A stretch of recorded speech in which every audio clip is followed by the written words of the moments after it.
오늘은 에스겔 44장 말씀입니다. 오늘도 주시는 말씀의 은혜가 우리 안에 넘치기를 원합니다. 요한복음 2장 19절 예수께서 대답하여 이르시되 너희가 이 성전을 헐라 내가 사흘 동안에 일으키리라.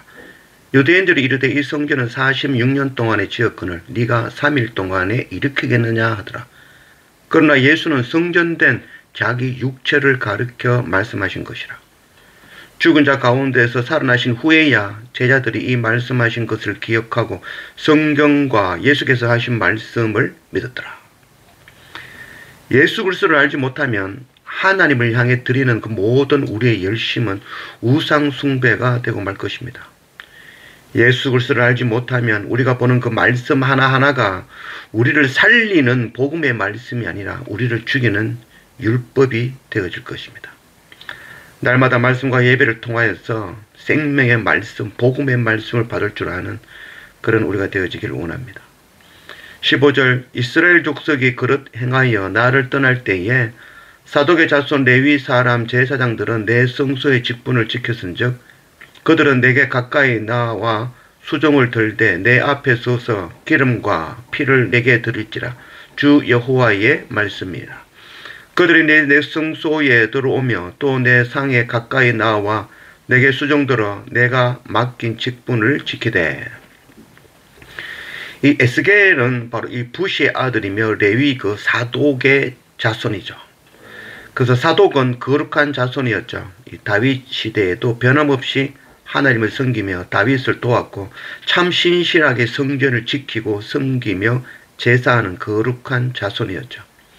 그러나 이런 사독 자손이 신약에서는 하나님을 대적하고 영생을 믿지 않으며 예수님의 책망을 받는 사두개인이 되었던 것이죠. 마태복음 16장 6절 예수께서 이르시되 삼가 바리새인과 사두개인들의 누룩을 주의하라 하시니. 이 세상에 의인은 하나도 없죠. 그렇게 거룩하고 하나님 앞에 온전하던 그 사독 자손들도 결국 눈에 보이는 그 율법에 매여서 그 율법 안에 감추어진 예수 그리스도를 보지 못하였던 것이죠. 참 성전 되시는 예수를 보지 못하고 눈에 보이는 그 46년간 지어졌던 그 성전만 바라본 것이죠. 그래서 성전을 헐라 하시는 그 예수님의 말씀은 사두개인들에게는 뭐 밥줄이 끊어지는 그런 일이라 할 수 있겠죠. 그래서 성전을 통해서 예수를 보지 못하고 오히려 예수를 십자가에 못 박아 죽이는 그 일에 앞장서고 말았던 것이죠. 성경을 읽으며 그 속에 숨어있는 하나님의 뜻과 의미를 깨닫지 못하고 눈에 보이는 글자만 읽으면 바로 사두개인이 되는 것처럼 되어지고 마는 것입니다.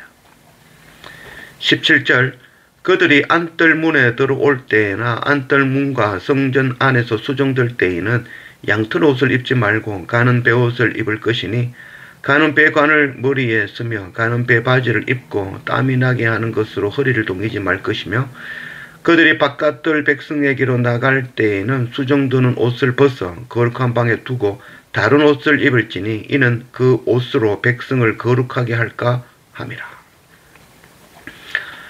양털 옷을 입지 말라. 땀을 흘리지 마라. 허리를 동이지 말라. 이 제사장은 하나님 앞에서 땀을 흘리면 안 된다라고 말씀하고 있죠. 그래서 이 허리를 동이지 말라. 허리를 동인다라는 것은 힘을 의미하는 것이죠. 그래서 역도 선수들이 힘을 더 내기 위해서 허리에 벨트를 차는 것 같은 것이죠. 그래서 하나님께서는 땀을 흘린다는 그 수고하지 말라는 거죠. 허리에 띠를 띠고 네 힘, 네 방법으로 하지 말라는 것이죠.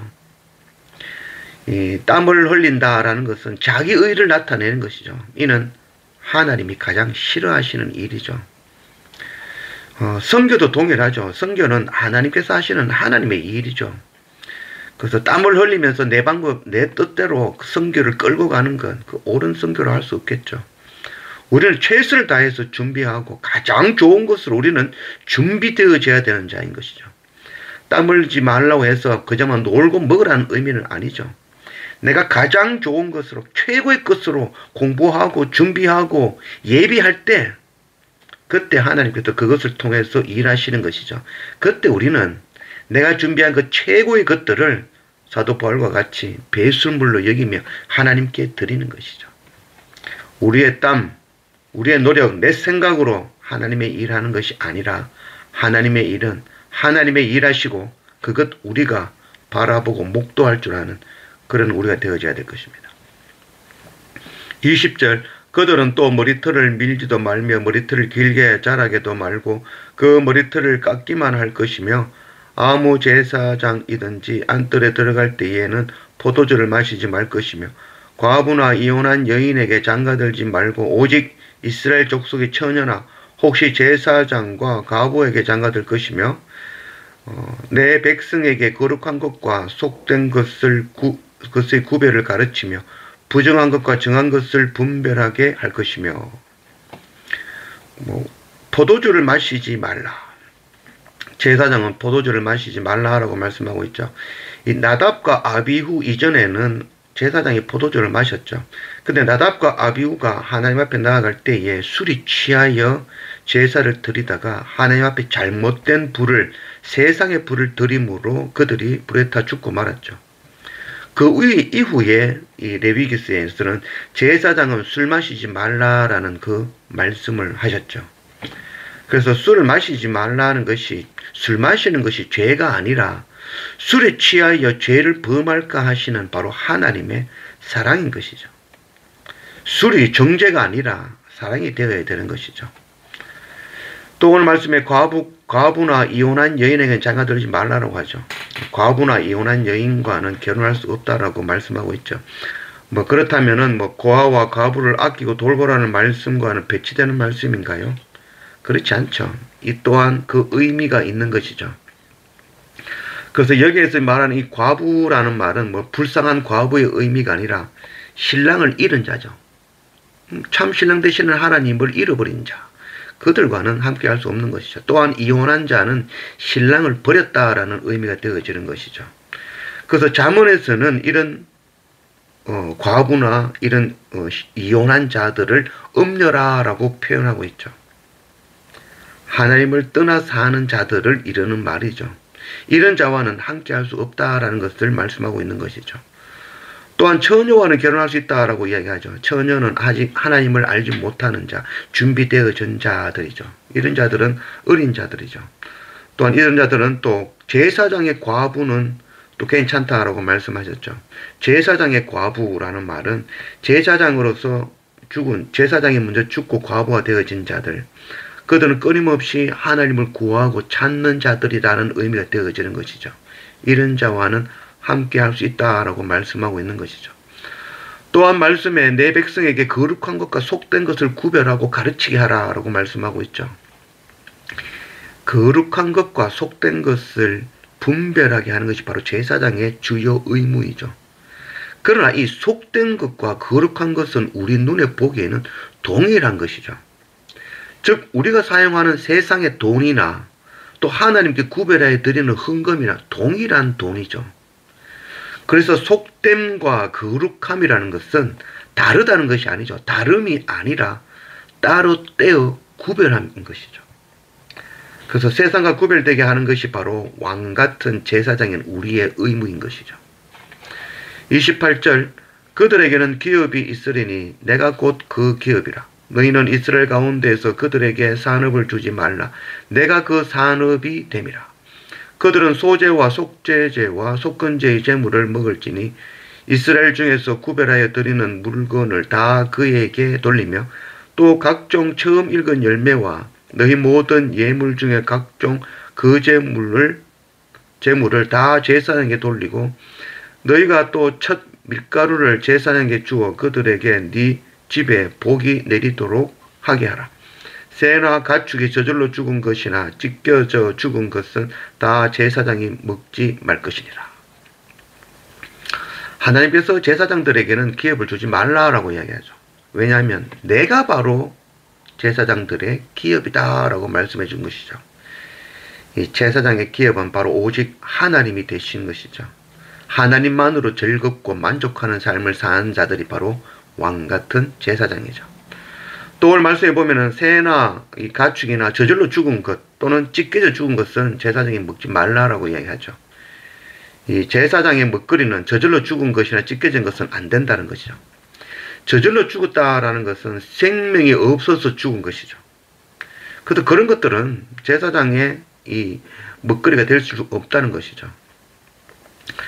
또 찢겨져 죽은 것은 타의에 의해서 억지로 죽은 것이라는 의미가 되어지는 것이죠. 그래서 제사장의 먹거리는 생명이 없는 돈, 마음 없이 억지로 주는 돈으로 사는 것이 아니라는 것이죠. 성전에 사용되어지는 모든 것은 자원하여 드리는 것으로 채워지게 되어져 있죠. 뭐 집에 남아 도는 것 드린다고 그것 아니죠. 마음에 없지만 체면 때문에 남들 드리니까 억지로 드리는 것, 그것으로는 성전을 채울 수가 없는 것이죠. 기쁨으로 자원하여 드리는 것으로 성전을 지은 것이죠. 우리가 뭐 성전에 사용하는 그 기름마저도, 올리브 기름도 억지로 짜서 눌러서 짜낸 기름이 아니라 올리브를 통에 넣고 자연스럽게 흐르는 그 기름으로 성전을 밝힌 것이죠. 제사장은 거룩한 자들이죠. 그래서 제사장이 거룩한 것이 아니라 하나님께서 거룩하심으로 거룩하신 하나님을 섬기는 자도 거룩해야 되는 것이죠. 그래서 먹는 것도 입는 것도 사는 것도 억지로 또 자원하지 아니하는 그런 모든 것들, 죽은 것들, 생명 없던 것들로 우리가 살 수 없다는 것이죠. 우리의 삶 또한 구별되어진 거룩한 삶이 되어져야 된다는 것이죠. 예수 그리스도 앞에 사람의 의나 사람의 힘으로는 나아갈 수 없습니다. 주님께서 닫으시면 열 자가 없고 그가 여시면 닫을 자가 없는 그 다윗의 열쇠, 오직 십자가 은혜로만 나아갈 수 있는 것이죠.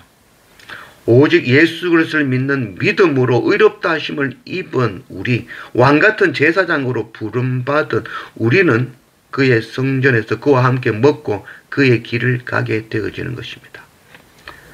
환란이 와도 사독의 제사장들처럼 왕 대신 예수 그리스도를 떠나지 않고 그리스도만 참 십자가 그 의미를 알고 깨닫고 또 그것을 사람들에게 전할 수 있는 참 제사장이 될 수 있다 하시는 것이죠.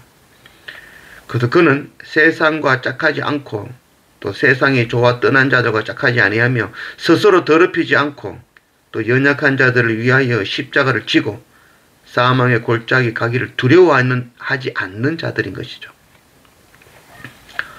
그들은 이방인들처럼 하나님 없고 예수 그리스도를 모르는 자신의 생각과 자신의 힘으로 일하는 자들이 아니죠. 레위인들처럼 표면적으로는 하나님을 알고 하나님을 섬긴다고 하지만 그 중심에는 세상을 따르는 이중적인 자들 또한 아니죠. 성전에서 하나님을 위하여 일한다고 하면서 땀을 내므로써 자기 힘으로 그 일을 수행하는 자들이 아닌 것입니다. 오직 주님께서 이루시고 주님께서 성취하신 것을 고백하며 오직 그 은혜를 온전히 하나님께 돌리는 자들, 그들에게는 바로 하늘의 기업을 주실 것입니다. 그들에게는 기업이 있으리니 내가 곧 그 기업이라. 그들에게 주시는 기업은 오직 예수 그리스도였습니다. 주님을 기업으로 받는 왕같은 제사장 된 그런 우리 모두가 되어지기를 원합니다.